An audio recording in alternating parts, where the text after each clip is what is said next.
श्रोतागण भाई और बहनों, मातृशक्ति को नमन। चैनल 24+ न्यूज के खास विशेष मनमोहक, हमारे चित्त को समाधि देने वाला, चित्त को प्रसन्नता देने वाला और हमें आनंद देने वाला और हमें देश की विदेश की सारी व्यवस्थाओं के बारे में बताने वाला, होलिस्टिक साइंस की बात बताने वाला, अध्यात्म विज्ञान की बात बताने वाला और सारे जो हमारे जीवन के अंदर जितनी भी कार्य प्रणालियां होती है उन प्रणालियों के बारे गाइडेंस देने वाला पुनरुत्थान कार्यक्रम में आपका हार्दिक स्वागत है, अभिनंदन है, सत्कार है। पुनरुत्थान कार्यक्रम हम प्रतिदिन नए नए विषयों के साथ में प्रवेश होते हैं। कोई पुराना विषय जो है नहीं बताया जाता है और हर नए विषय को जो है होलिस्टिक बनाया जाता है, उसको शोध परक बनाया जाता है, उसको मल्टी डायमेंशनल बनाया जाता है और लोगों आपके सामने पुटअप किया जाता है। इसी क्रम में आज का जो है हमारा एक सौंदर्य से जुड़ा विषय है सहज सौंदर्य। भाई और बहनों, दर्शकगण, श्रोतागण, सौंदर्य का अर्थ होता है रूप। उसका जो है किस तरह की शक्ल है, क्या रूप है और उसका जो किस तरीके का जो हम देख सकते हैं उसको सौंदर्य कहा जाता है। सौंदर्य दो तरह का होता है, बाहरी सौंदर्य और भीतरी सौंदर्य।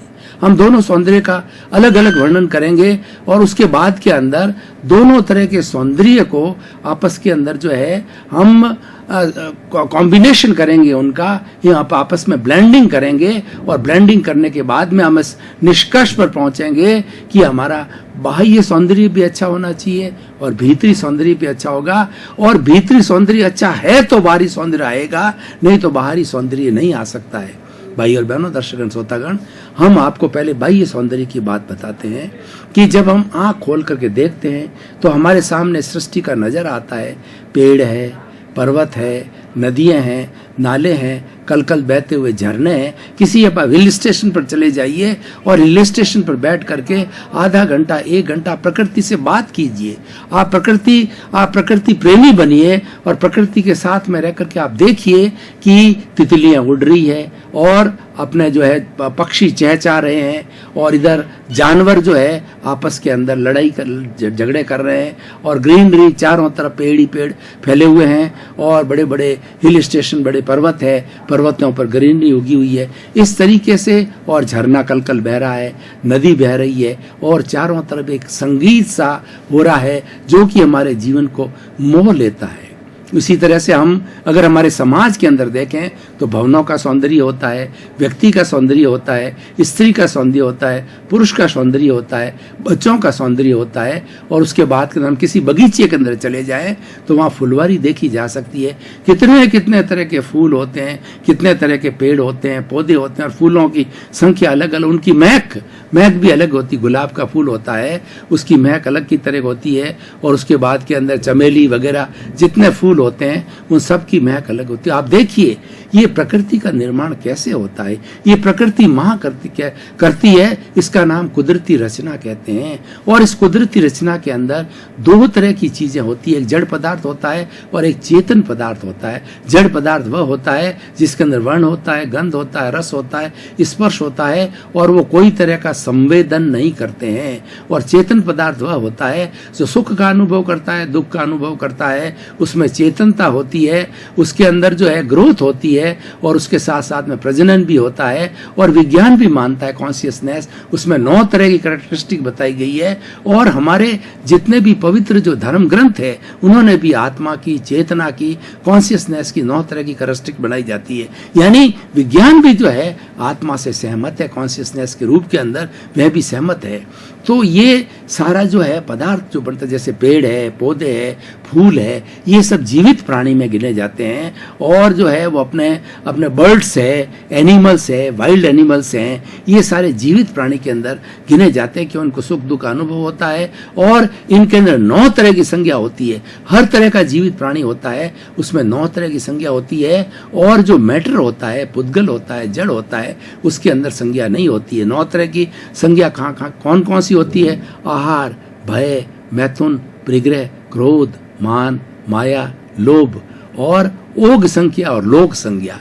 ये 9 तरह की संज्ञाएं होती है, हर प्राणी में होती है, किसमें विकसित होती है और किसमें अविकसित होती है। और जो हमारी आहार, भय, मैथुन और परिग्रह, तो ये एक इंद्रिय के जीव है, पेड़ पौधे उनमें भी होती है। जिस तरीके से हम संवेदना करते हैं, पेड़ पौधे भी उसी तरह संवेदना करते हैं।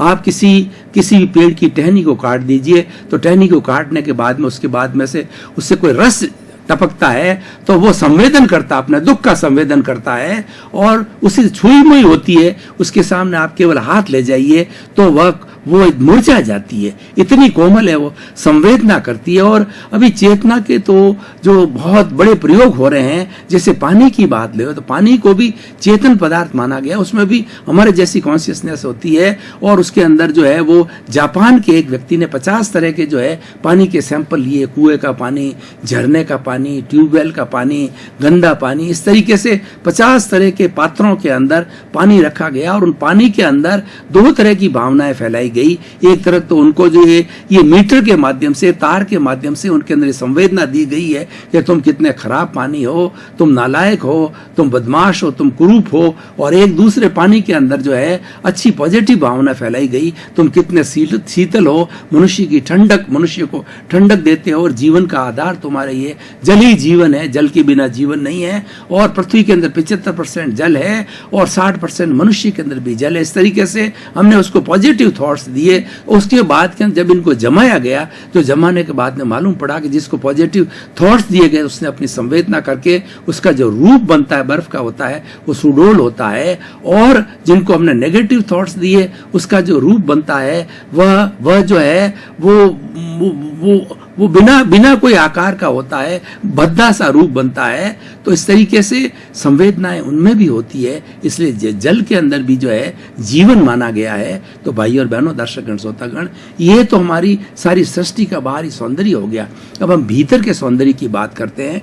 भीतर हम जाते हैं तो हमारे भीतर आत्मा का साम्राज्य है। सबसे पहले हमारा शरीर है, शरीर से आगे चलते हैं तो ये 5 इंद्रियां हैं, स्पर्श रसन घ्राण चक्षु श्रोत्राणि इंद्रियाणि। 5 इंद्रियों के जगत से हम आगे जाते हैं तो वो जगत हमारा मन का जगत आता है, जिसके अंदर हम भूतकाल की कल्पना करते हैं, भविष्य काल की कल्पना करते हैं, और भूतकाल की हम मेमोरी करते हैं, स्मृति करते हैं, और वर्तमान काल में हम चिंतन करते हैं। और उसके साथ साथ मन होता है, 5 इंद्रियों के जो विषय है उसके ऊपर योजना बनाता है। मन से ऊपर चले बुद्धि है, बुद्धि एक जज का काम करती है, निर्णायक होती है, और बुद्धि के आधार पर ही कोई निर्णय लिया जाता है। उसके आगे चले तो प्रज्ञा होती है, प्रज्ञा आत्मा की रिप्रेजेंटेटिव होती है, वो कभी भी हमको गलत सलाह नहीं देती। बुद्धि तो भटका सकती है, बुद्धि हमको राग द्वेष में डाल देती है, बुद्धि हमको प्रियता अप्रियता में डाल देती है, और बुद्धि अपने दोष छिपाती है। प्रज्ञा जो है, आपके दोष होगी तो उसको आपको ललकारेगी, आपको बताएगी कि आप अपने दूसरों के दोष मत देखो, दूसरों के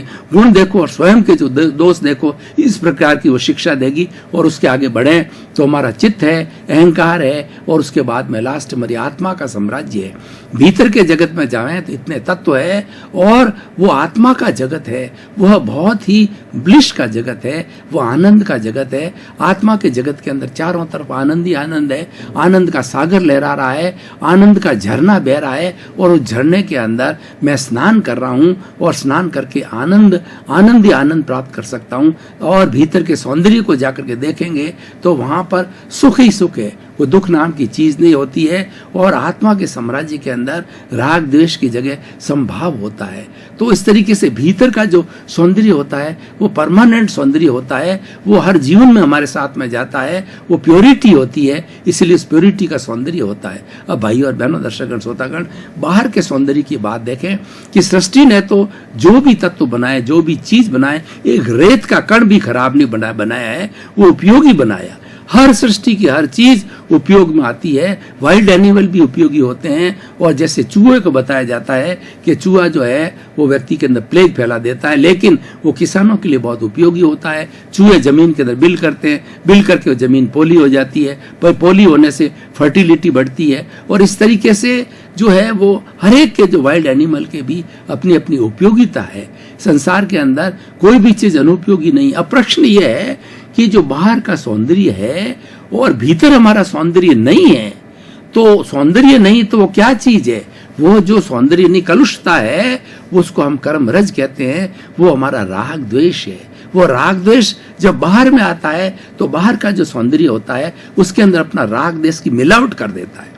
राग द्वेष की मिलावट करने से हमको ये लगता है कि ये चीज तो ये पौधा प्रिय है, ये अप्रिय है, ये फूल प्रिय है, ये अप्रिय है, ये झरना प्रिय है, ये अप्रिय है, ये पेड़ अप्रिय है, ये जो है हमारा पर्वत अप्रिय है और ये प्रिय है। ये प्रियता अप्रियता का झूला जो है ये हमारे सौंदर्य को बिगाड़ता है, क्योंकि प्रियता अप्रियता है, वो राग द्वेष है, वो कषाय है, वो अपने आप के अंदर एक जो है कर्म रज है, अपने आप के अंदर एक बुराई है, वो नेगेटिविटी है। जिस व्यक्ति के अंदर नेगेटिविटी होती है वो हर व्यक्ति को अपने व्यू से नेगेटिव व्यू से देखता है, और जिसमें पॉजिटिव होती है तो वो हर एक को अपनी पॉजिटिविटी में देखता है। अगर किसी के भीतर जो है कपट की भावना नहीं है तो उसको सारी दुनिया जो है ऑनेस्ट नजर आएगी, और जो कपटी है, अपराधी है, हिंसक है, उसको सारी दुनिया हिंसा के रूप में नजर आएगी, अपराध के रूप में नजर आएगी, कपट के रूप में नजर आएगी। इसीलिए कहा गया है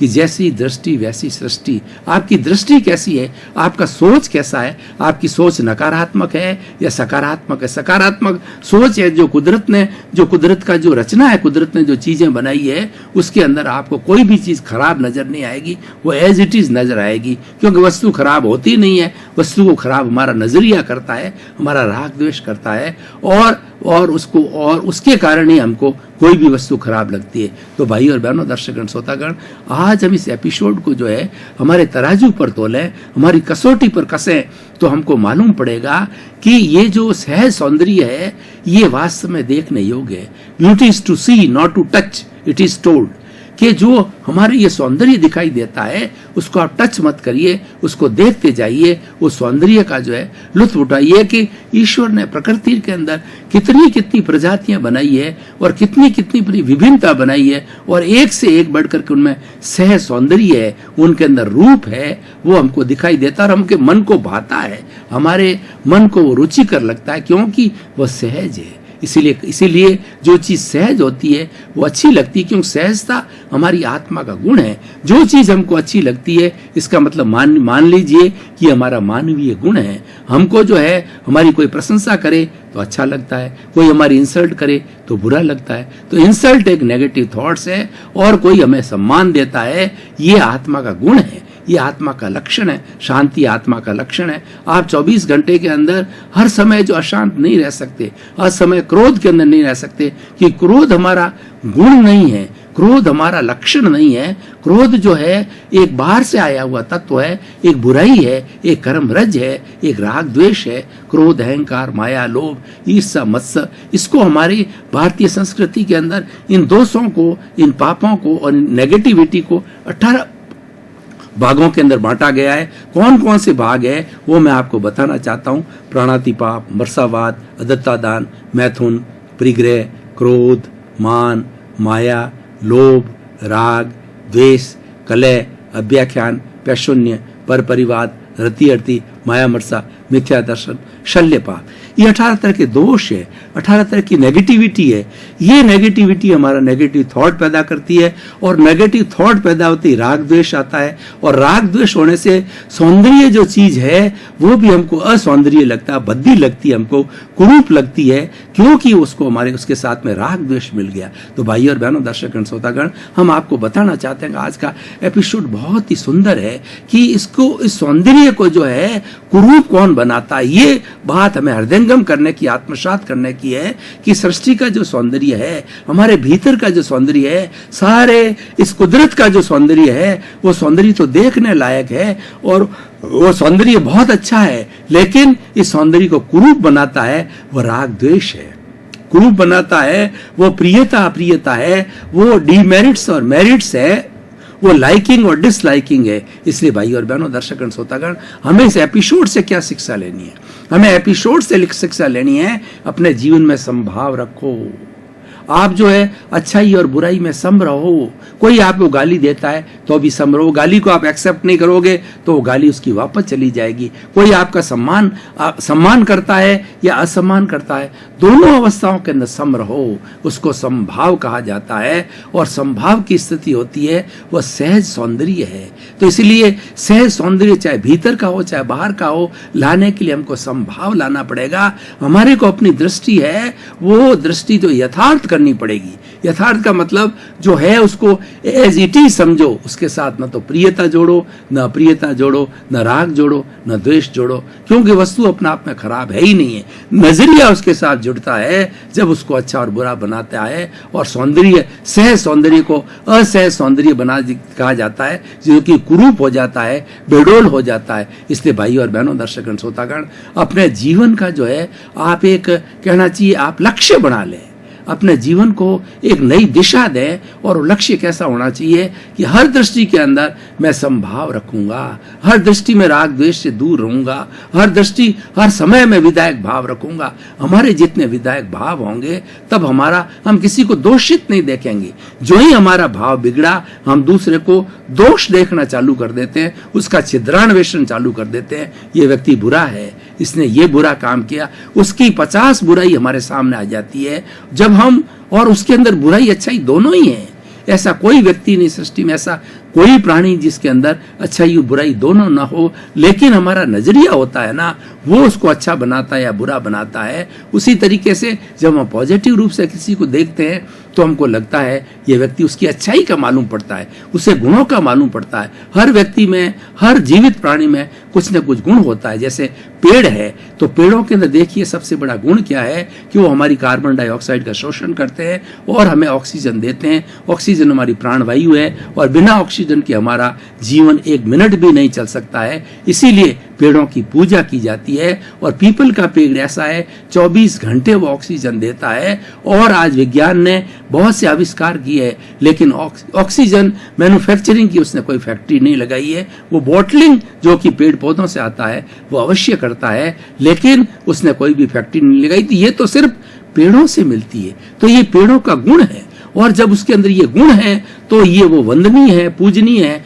इसलिए पेड़ों की पूजा की जाती है। आपने देखा होगा पीपल के पेड़ों के नीचे भगवान की मूर्तियां रखी जाती है, चबूतरे बनाए जाते हैं, पूजा पाठ करते हैं, लोग सुबह जल चढ़ाते हैं। इसका कारण क्या है कि वह पेड़ पूजनीय है, क्योंकि हमें उसका जो है वो वैज्ञानिक उसका व्यू ये है कि वो हमें प्राणवायु देता है और प्राणवायु से हमारे जीवन का संचालन होता है। इसी तरह जड़ी बूटियों को देखिए कि हमारा जो आयुर्वेद आया वो जड़ी बूटियों से आया। जड़ी बूटियों के अंदर वो ताकत है, संजीवनी जैसे जड़ी बूटी है, ये मृत व्यक्ति को जिंदा कर सकता है। आपको पता होगा कि रामायण में प्रसंग आता है कि किसी ने जो है वो जो लक्ष्मण के ऊपर जो मूठ कहते हैं वो बुरी नजर चला दी और लक्ष्मण मूर्छित हो गए। जब वैदराज जी आए तो वैदराज जी ने बताया कि संजीवनी बूटी अगर इनको सूंघा दी जाती है तो ये पुनः जिंदे हो सकते हैं। अब वो संजीवनी कहाँ से लाई जाए, तो उन्होंने बताया फला फला जो है पर्वत है उसके अंदर संजीवनी बूटी होती है। तो ये कार्य सौंपा गया जो पवन पुत्र हनुमान को, महाबली हनुमान को, और ये कहा गया है कि ये सूर्योदय होने के पहले पहले ये संजीवनी बूटी आनी चाहिए। तो वो उड़े अपने जो पवन की जो गति से, क्यों नाम वो पवन पुत्र है, पवन की गति से आकाश के अंदर उड़े हेलीकॉप्टर की तरह, हवाई जहाज की तरह, और उस पर्वत के पास में गए, पर्वत को नमस्कार किया और पर्वत को कहा कि मुझे हमारे भैया जो है लक्ष्मण हैं वो बेहोश हो गए हैं और हमें वैदराज जी ने बताया कि आप संजीवनी बूटी दो। तो वहां से जो संजीवनी बूटी वाली थी वो सारी लह लाने लगी, प्रसन्न हो गई, खुश हो गई। पर वो बूटियां कई तरह की थी तो पूरा उनको बार बार न आना पड़े, तो उन्होंने पूरा का पूरा पहाड़ उठा लिया। पता नहीं कौन सी संजीवनी काम आने वाली है, सभी मुस्कुरा रहे हैं, ये संजीवनी बूटी है, सभी मुस्कुरा रहे हैं। तो ले जाया गया और वो सूर्योदय के पहले पहले पर्वत लेके चले गए और वैदराज जी ने मूर्छित जो संजीवनी बूटी का उपयोग करके और लक्ष्मण को तो है जिंदा किया। तो भाई और बहनों, दर्शकगण, श्रोतागण, ऐसे ऐसे हमारे पेड़ पौधों की ये विशेषताएं, ये उनका सौंदर्य है, ये उनकी क्वालिटी है, उनके लक्षण है, ये उनके अंदर एक विशेषता है। तो इसी तरह से हमें हर जीवित प्राणी के अंदर विशेषता को देखना चाहिए, गुण देखना चाहिए और उसके अवगुण नहीं देखना चाहिए। ये सबसे बड़ा सौंदर्य है। सौंदर्य को बिगाड़ने वाला है कि हम किसी को दोषित देखते हैं, किसी में अवगुण देखते ही जो है वह कुरूप लगने लग जाता हमारे को। इसलिए उसके अवगुण देखो ही मत, और अवगुण हरेक के अंदर पाए जाते हैं।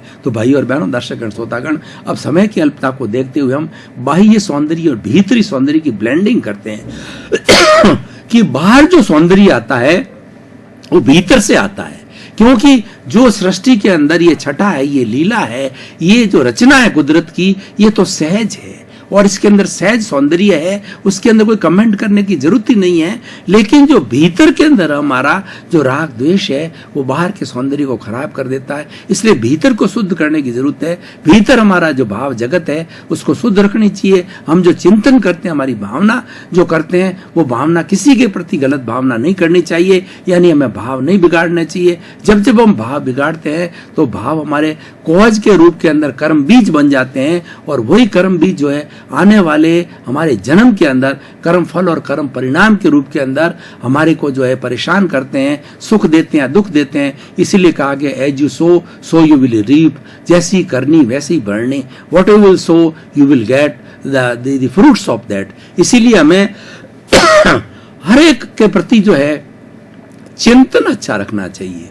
जो कुछ भी अब मुद्दे की बात सौंदर्य को लेवें तो सारा सहज सौंदर्य है, हमारे पॉजिटिव विधायक भावों से जुड़ा हुआ है। हमारे विधायक भाव हमें कभी कलुषित नहीं करना चाहिए, नेगेटिविटी नहीं लानी चाहिए, और व्यक्ति को जो है पॉजिटिविटी बनाए रखने के लिए हमेशा 3 सूत्रों को याद रखना चाहिए। Think positive, do positive, be positive. यानी अगर आप बराबर अच्छे थॉट्स के साथ चलते रहेंगे, विधायक भावों के साथ के अंदर, तो आपको कभी भी सौंदर्य है वो कुरूप नहीं बनेगा और हमेशा सौंदर्य सौंदर्य बना रहेगा। और भाई और बहनों, दर्शकगण, श्रोतागण, ये हमें दृष्टि से प्राप्त करना है, और ये सौंदर्य की जब दृष्टि हमारे भीतर होगी तो कोई भी चीज हमें कुरूप नजर नहीं आएगी, क्योंकि सृष्टि ने हमारा कोई भी ऐसी चीज नहीं बनानी है जो कि सौंदर्य से परे हो। अब हम निष्कर्ष की भाषा में बात करते हैं। आज का जो सिनेरियो कैसा है कि आज हमारे विचारों का बहुत प्रदूषण हो रहा है। उस विचारों के प्रदूषण के कारण जो है हमारा सहज सौंदर्य है वो बिगड़ता जा रहा है। हमको प्रकृति भी बिगड़ती नजर आ रही है, मनुष्य भी बिगड़ता हुआ नजर आ रहा है, और ज्यादा नेगेटिव थॉट्स करते करते आदमी का दिमाग ऐसा हो गया है कि वो हरेक को कुरूप और असौंदर्य समझने लग गया है। और सौंदर्य सहज है, उसके अंदर भी कलुषित भाव मिला करके और उसको दूषित कर देता है। कैसे? मान लीजिए कि हमारी जो पारिवारिक व्यवस्था है, उसमें पारिवारिक व्यवस्था के अंदर ऐसा माना गया है एक पत्नी को छोड़ करके इस विश्व की जितनी भी छोटी जो है वो हमारी बेटियां हैं, और जो हमारे बराबर की उम्र की है वो बहनें हैं, और हमारे से बड़ी है माता के समान है, दादी के समान या नानी के समान। उस दृष्टि से हमें देखना चाहिए। लेकिन आज इस हमारे विचारों के प्रदूषण से वो कामुकता का भाव पैदा हो गया। दर्शकगण, श्रोतागण, भाई और बहनों, आपका बहुत बहुत धन्यवाद। आप पुनरुत्थान कार्यक्रम को बराबर देख रहे हो और लोगों को प्रोत्साहित कर रहे हो कि देखना चाहिए, उसीलिए हमें प्रोत्साहन मिल रहा है। और हम भी अपने एपिसोड्स के अंदर अच्छी से अच्छी क्वालिटी, वो प्रथम नंबर 1 की क्वालिटी को डालते हैं, जिससे कि लोगों को एक दिशा मिले, लोगों को एक अच्छा जीवन मिले, जो लोगों को जीवन जीने की राह मिले। और हमारा पुनरुत्थान कार्यक्रम का उद्देश्य भी है सर्वे भवन्तु सुखिनः, सर्वे भवन्तु निरामया। इस सृष्टि के सभी जीवों को सुख मिले, शांति मिले, आनंद मिले और मोक्ष मिले। इसी क्रम में आपका जीवन आनंदमय हो, मंगलमय हो, सुखमय हो। आप सताई होकर के खूब समाज का परोपकार करें और अपने जीवन का उद्धार करें। आपके प्रति मंगल भाव।